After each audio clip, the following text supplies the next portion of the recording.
জানিয়ে দেব সর্বশেষ আপডেট বাংলা সংবাদ। শুরুতেই শিরোনাম। মহা দুর্নীতিবাজের শেখ হাসিনা ও তার পুত্র ডিজিটাল ডাকাত জয়ের রিজার্ভ পাচারের গোপন তথ্য ফাঁস করল সাংবাদিক ইলিয়াস। অবশেষে খোঁজ মিলেছে ওবায়দুল কাদের, আসাদুজ্জামান খান কামাল, ফজলে নূর তাপস, ছাত্রলীগ সভাপতি সাদ্দাম সহ আরও অনেকের। প্রধানমন্ত্রী শেখ হাসিনা ওবায়দুল কাদেরের বিরুদ্ধে নেদারল্যান্ডের আন্তর্জাতিক আদালতে মামলা, পিনাকি ভট্টাচার্যের বিশেষ প্রতিবেদন। সাবেক পররাষ্ট্রমন্ত্রী হাসান মাহমুদের ভয়ঙ্কর অপকর্ম ফাঁস, তারিন মাহিয়া মাহি সহ অনেক অভিনেত্রীরা লিপ্ত হাসান মাহমুদের রাতের পাখি।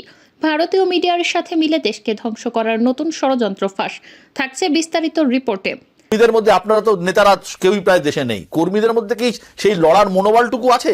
হাসান সাহেব, তার মানে আপনার কথা এটা পরিষ্কার, আপনারা যারা আওয়ামী লীগের শীর্ষস্থানীয় নেতা, শেখ হাসিনা, আপনি, ওবায়দুল কাদের এবং যারা আছেন, প্রত্যেকের সাথে প্রত্যেকের যোগাযোগ আছে এবং আপনারা সঠিক সময়ের জন্য অপেক্ষা করছেন যে কখন আপনারা এই সরকারের ব্যর্থতা সেটা আপনাদেরকে আবার নির্বাচনে অনেকটা এগিয়ে দিতে পারে বলছেন, যদি নির্বাচন হয়।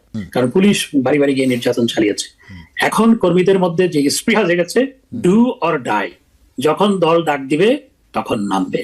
এখন যেহেতু দেওয়ালে পিঠ থেকে গেছে, সুতরাং কর্মীদের মধ্যে একটি স্পৃহা জন্মেছে, ডু অর ডাই। এতক্ষণ শুনছিলেন সংবাদ শিরোনাম, এখন থাকছে বিস্তারিত। সাংবাদিক ইলিয়াস বলেন, সরকার 2009 সালে ক্ষমতায় এসে লুটপাটের ভয়ঙ্কর এক অধ্যায় শুরু করেছিল। শেখ হাসিনা ও তার দুর্নীতিবাজ পুত্র সজীব ওয়াজেদ জয় এমন এক মেশিন উদ্ভাবন করেছিল যে মেশিনের মাধ্যমে কোনো কিছু কেনাকাটা না করেও হাজার হাজার কোটি টাকা লুটপাট করা যায়। এই মুহূর্তে দেশের অর্থনীতিতে যে সংকট চলছে তার মূল কারণ কুইক রেন্টাল নামক ডিজিটাল মেশিন। 2022 সালের 20 জুলাই ডয়েচে ভেলে সংবাদ অনুযায়ী কেরানীগঞ্জের পানগাঁও এপিআর এনার্জি বিদ্যুৎ কেন্দ্রটির ক্ষমতা 300 মেগাওয়াট। এই কেন্দ্রটির প্রতি ইউনিট বিদ্যুৎ উৎপাদনে ব্যয় পড়ে 1578 টাকা, যা দেশের ইতিহাসের সর্বোচ্চ রেকর্ড। 200 মেগাওয়াট ক্ষমতার সিরাজগঞ্জে প্যারামাউন্ট এনার্জি লিমিটেডের উৎপাদিত বিদ্যুতের প্রতি ইউনিটের দাম পড়ছে 180 টাকা। এভাবে প্রতিটি কেন্দ্র থেকে সরকার নিজেদের ইচ্ছেমতো দাম ধরে বিদ্যুৎ কিনছে। ইলিয়াস আরও বলেন, যে কেন্দ্রের মালিক সরকারের যতটা কাছের লোক, সেই কেন্দ্র থেকে তত বেশি দামে বিদ্যুৎ কিনছে হাসিনার ডিজিটাল সরকার। এখন প্রশ্ন হচ্ছে, বেশি দামে বিদ্যুৎ কিনে সরকারের লাভ কি? এসব বিদ্যুৎ কেন্দ্র থেকে বিদ্যুৎ কেনার নিয়ম শুনলে আপনি বুঝতে পারবেন সরকার কেন বেশি দামে বিদ্যুৎ কিনছে।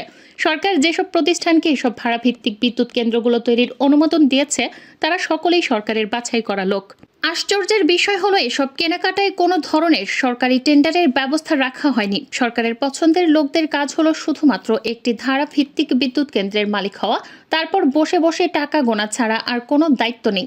এইসব কেন্দ্রগুলো যখন কাঁচামাল কেনা কিংবা জ্বালানি যোগানের দায়িত্ব সরকারের, শুধু তাই নয়, এসব প্রকল্প নিয়ে যেন কেউ কোনো ধরনের অভিযোগ করতে না পারে তার জন্য সরকার একটি ইন্ডেমনিটি বা দায়মুক্তির আইন পাশ করেন। পৃথিবীর ইতিহাসের উন্নয়ন প্রকল্পের জন্য এই ধরনের দায়মুক্তির আইন এটাই প্রথম। এর কারণ ছিল সরকার জানতো এখানে লুটপাট হবে এবং এই লুটপাটের বিরুদ্ধে যেন কোনো কথা বলতে না পারে, সে কারণে তারা প্রকল্প শুরুর আগে আইনটি পাশ করে নিয়েছিল 2010 সালে। পিনাকি ভট্টাচার্য বলেন, কাঁঠাল রানী শেখ হাসিনা এবং ওবায়দুল কাদেরের কফিনে শেষ পেরেক পোতার কাজ চলছে।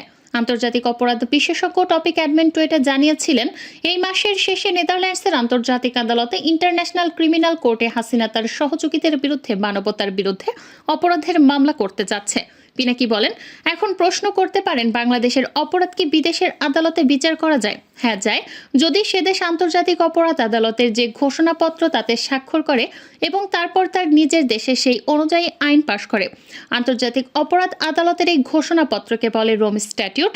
বাংলাদেশ এই ঘোষণাপত্রে সাইন করেছে আর বাংলাদেশে আইন হিসেবে গ্রহণ করেছে 2010 সালের 23 মার্চ। এই আইন পাশ করে জামায়াত নেতাদের বিচার করতে চেয়েছিল হাসিনা, কিন্তু পরে তার সম্ভব হয়নি, কারণ রোমি স্ট্যাটিউট ঘোষণাপত্র লেখা হয়েছিল 2022 সালে, তাই তার আগে অপরাধের বিচার আদালতে হয় না। পিনাকি ভট্টাচার্য বলেন, এখন এই আদালতে হাসিনা ও তার সহযোগীদের বিচার করা হবে। এই আদালতে যে অপরাধের বিচার করা হয় তা হলো যুদ্ধাপরাধ, মানবতার বিরুদ্ধে অপরাধ, গুম খুনের অপরাধ, গণহত্যার অপরাধ। হাসিনা যুদ্ধাপরাধ ছাড়া বাকি সবগুলো অপরাধ করেছে। অবশেষে খোঁজ মিলেছে ওবায়দুল কাদের, আসাদুজ্জামান খান কামাল, ফজলে নূর তাপস, ছাত্রলীগ সভাপতি সাদ্দাম সহ আরও অনেকের।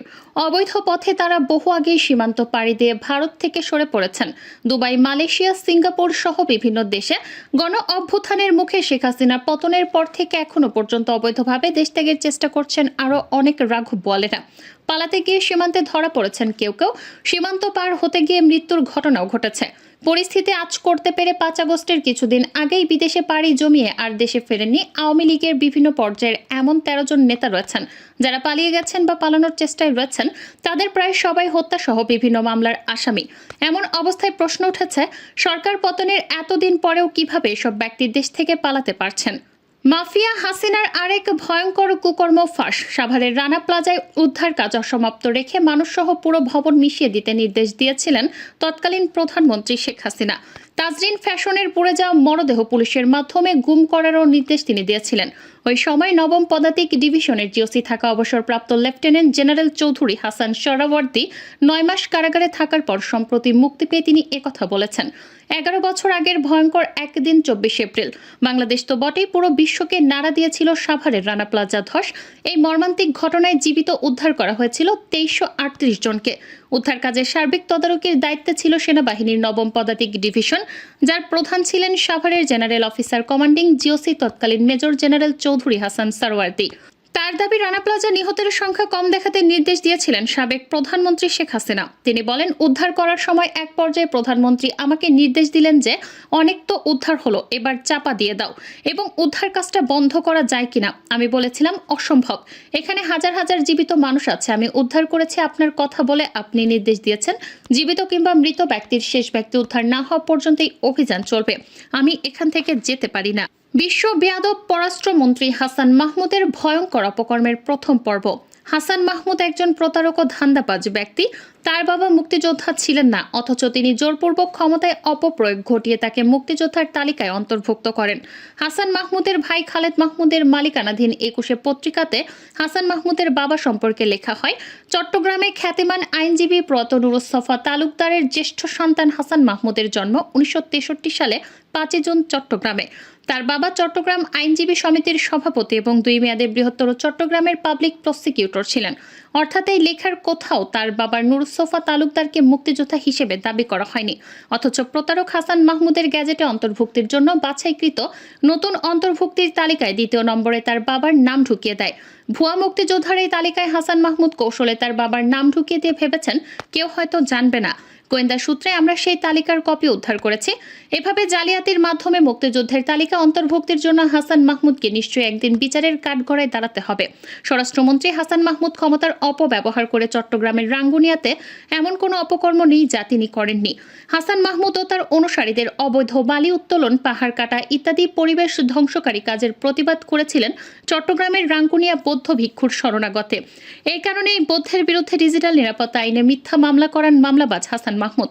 জীবন বাঁচাতে অবশেষে দেশ ছাড়া হয়েছেন বৌদ্ধ শরণাগতে এবং বর্তমান শ্রীলঙ্কাতে অবস্থান করছেন। তার বিরুদ্ধে হাসান মাহমুদের এই আক্রোশের ফলে দেশের ভাবমূর্তি বিদেশেও নষ্ট হয়েছে। কানাডা ও আমেরিকাতে প্রতিবাদে মানববন্ধন ও প্রতিবাদ কর্মসূচি পালিত হয়েছে। আওয়ামী লীগ ক্ষমতায় আসার পর হাসান মাহমুদ মাছ ধরার ট্রলার, শিপ হ্যান্ডলিং ও টেলিভিশনের লাইসেন্স নিয়েছেন। এরই মধ্যে গ্রিন টিভি নামে লাইসেন্সটি দেওয়া হয়েছিল গোলাম দস্তগীর নিশাত নামে তার সহযোগীর নামে। দীর্ঘ 10 বছর পর সেই টিভির লাইসেন্স বিক্রি করা হয়েছে রফিক এবং বেনজির আহমেদের কাছে। বেনজির এবং রফিকের কালো টাকা সাদা করা হয়েছে। এই টেলিভিশন সাইনবোর্ডের আড়ালে এবং এর নেপথ্যে কলকাঠি নেড়েছিল মহা দুর্নীতিবাজ হাসান মাহমুদ।